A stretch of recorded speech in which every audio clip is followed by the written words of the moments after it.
My motto is make cheap great again.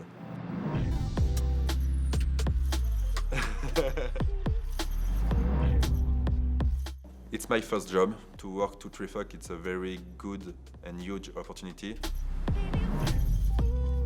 For my final year of study, I choose to work in biomicrosystems. I learned a lot of things about medical device, microfabrications, microfluidics. I think it's the main topic of Trifoc to make medical and make microfluidics system. There are a link between my study and my job now. About my job, I like the responsibility to produce a chip, organize the production, to be sure to have all the parts that I assemble for the chip. And it's the startup spirit, exactly.